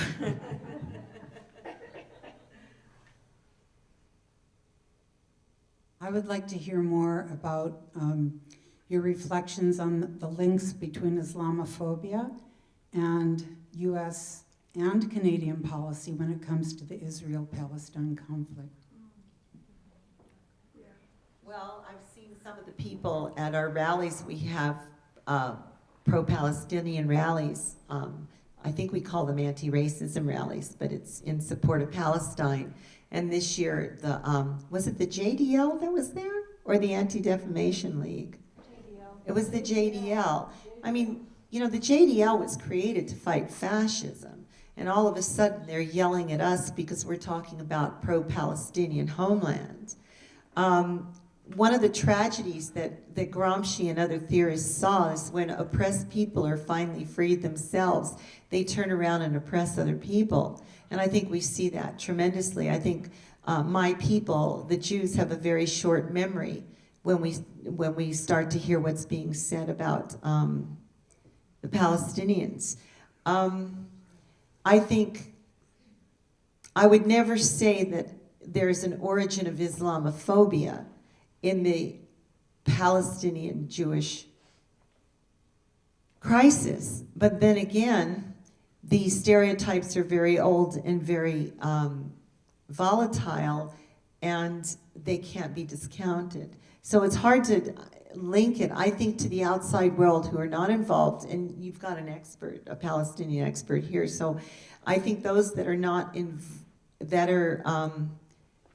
not involved with Palestine have more of an Islamophobic hatred of the Palestinians. I think those that are more involved from the inside, it's I would think more territorial. I don't know, what do you think?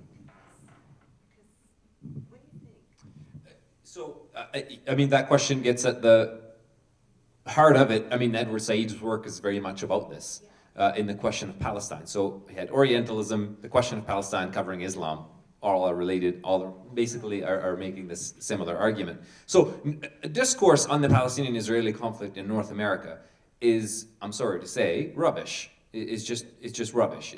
Most of it is baseless, lacking in evidence, stereotypical to the T, and highly superficial.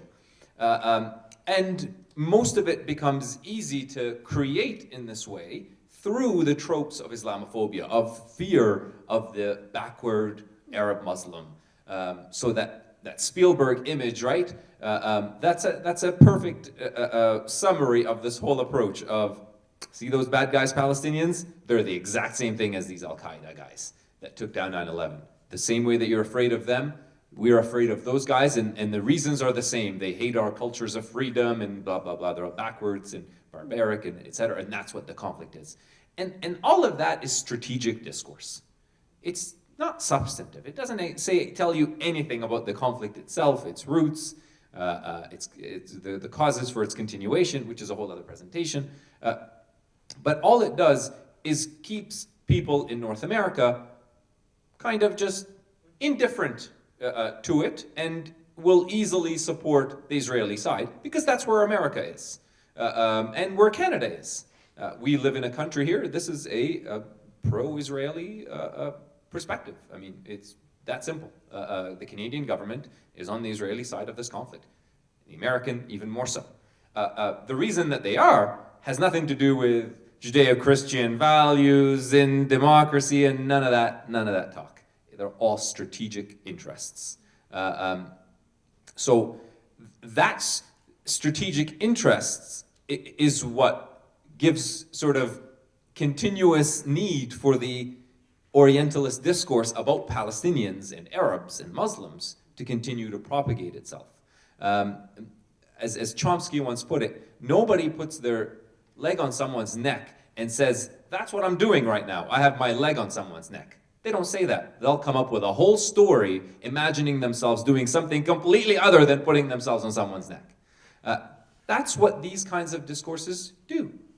They create a set of justifications to continue the colonization and exploitation and displacement of the Palestinian people, who can be dismissed very easily as terrorists. So if you watch any Netanyahu speech, right, his last one to the UN, right, he just goes through ISIS, Al-Qaeda, Hamas, as if all of these are all the same and as if they're all doing the exact same thing, which they don't, right? There's different forms of political Islam.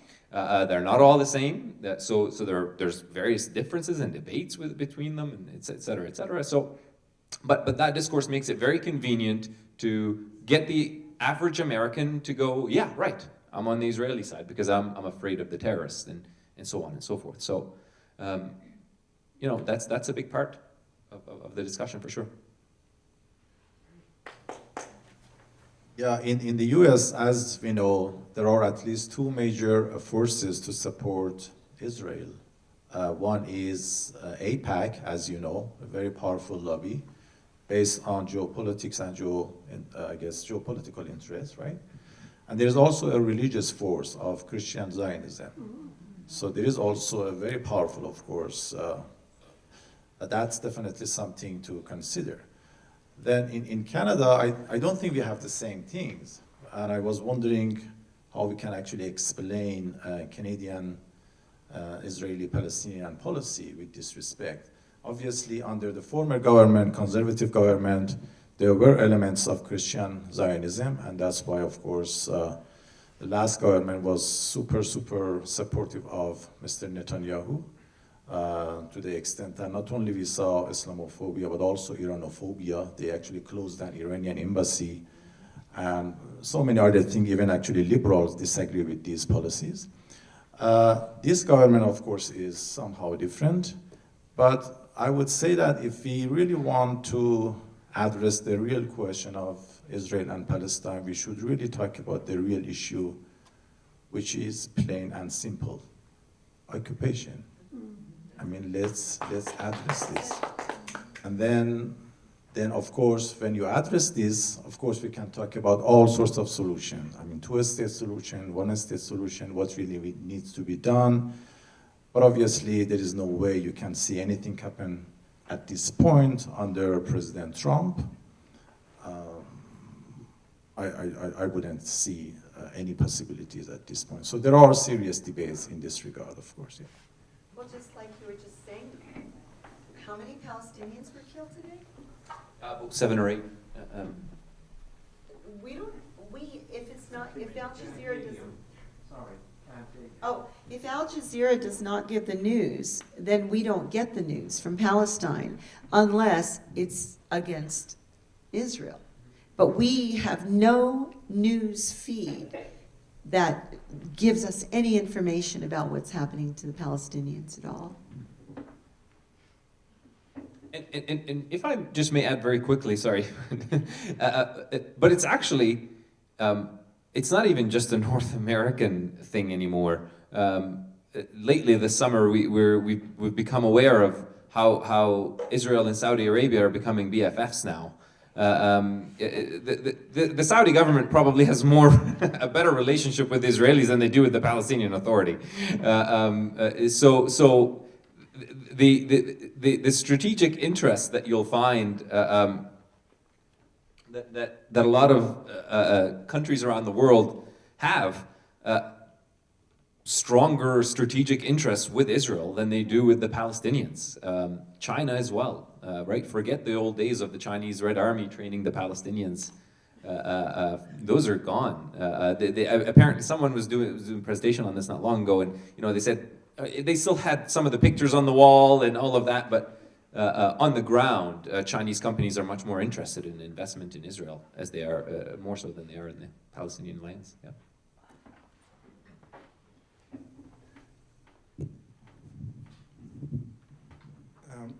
Well, I'd like first to make a correction or raise a point with Dr. Mujtaba that Canada has a peaceful peacekeeping history.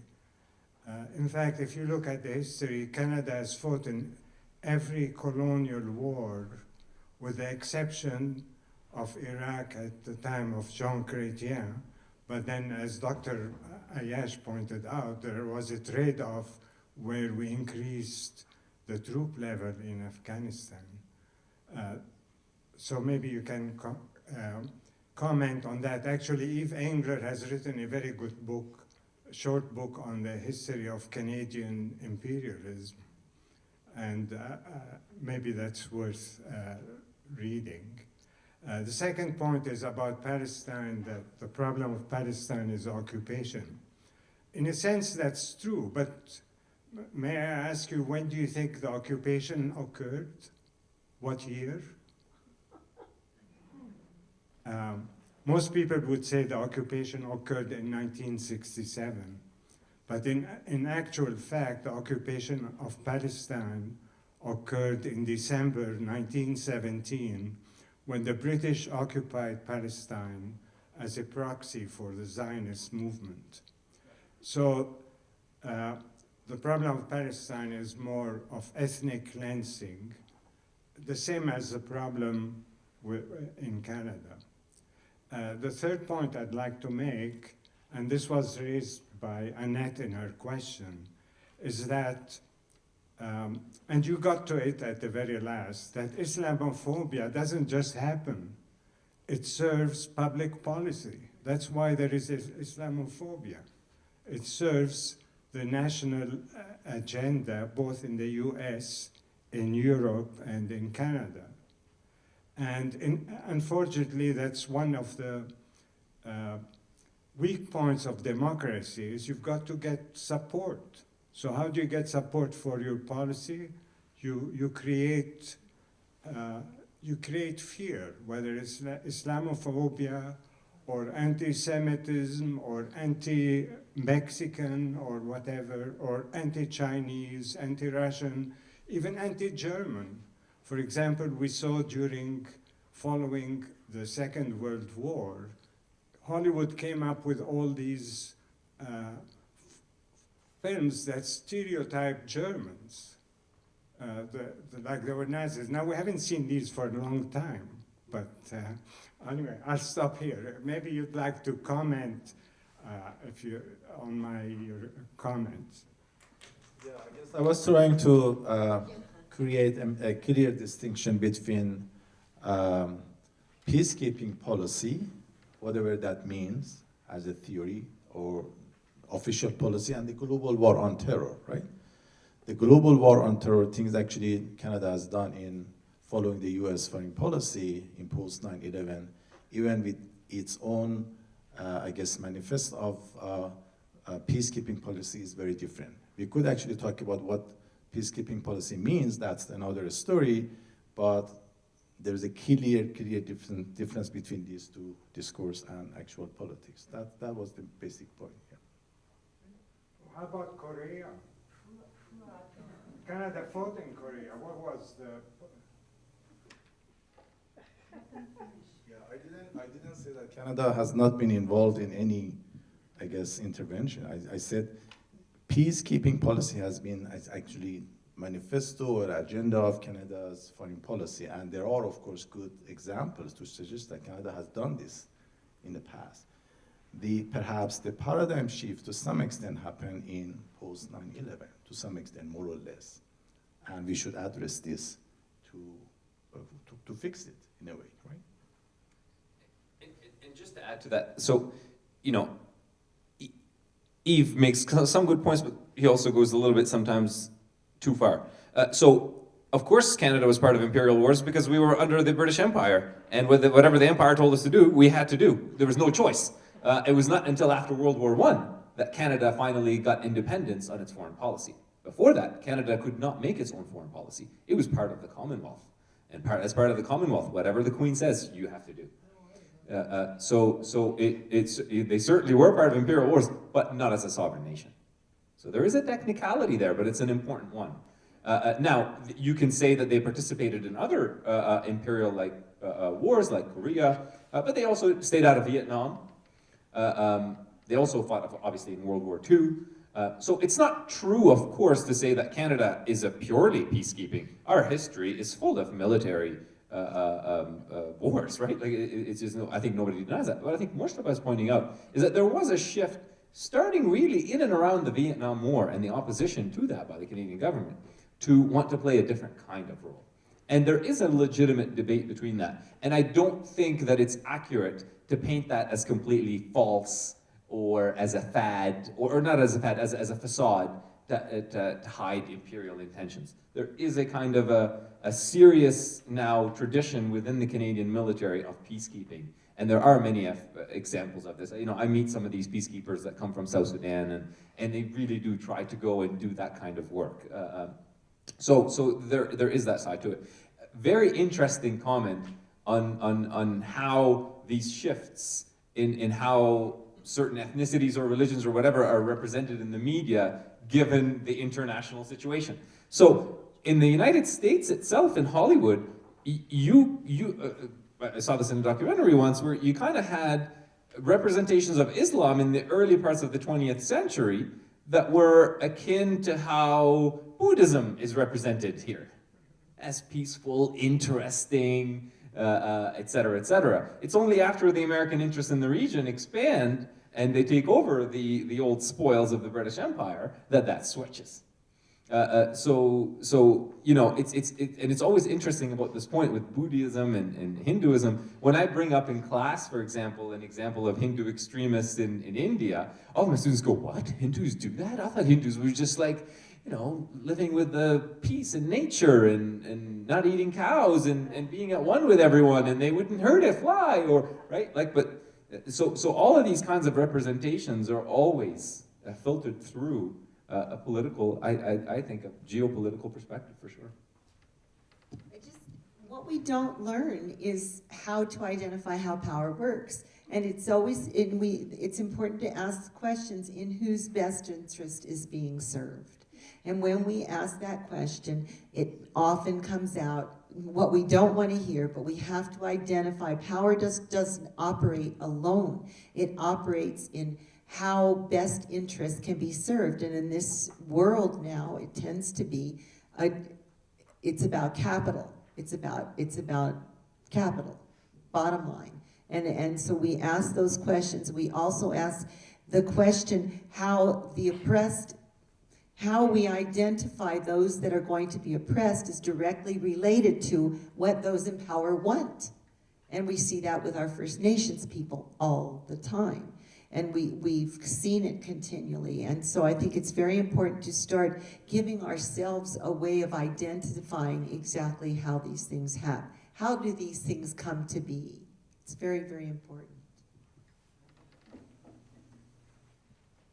So now we will just welcome one more question, and after that, if there is any other question from any other person, you can actually contact the speakers after the program. We are really sorry because we are running out of time. Thanks, I've really appreciated this. Ronnie Leah, I teach critical anti-racism, have been involved with the Women in Black peace movement as a Jewish activist. oasis of peace, Nevi Shalom Wahar Salam. One of the things that's occurring to me from discussion what's happening with the Syrian children and their isolation from so-called Canadian majority children is the lack of personal contact. Racism works as an objectification, otherization.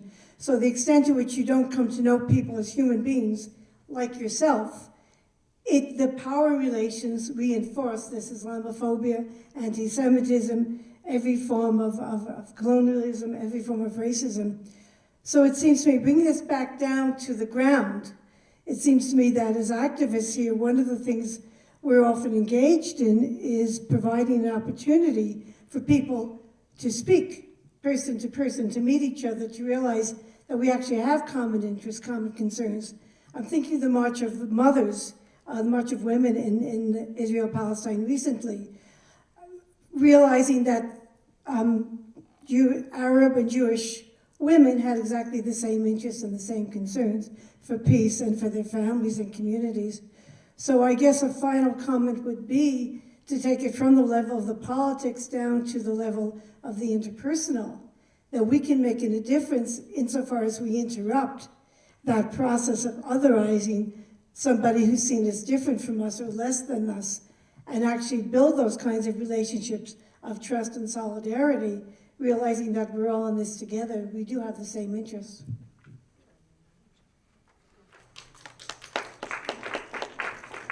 Agreed. It's like a good note to end on, yeah.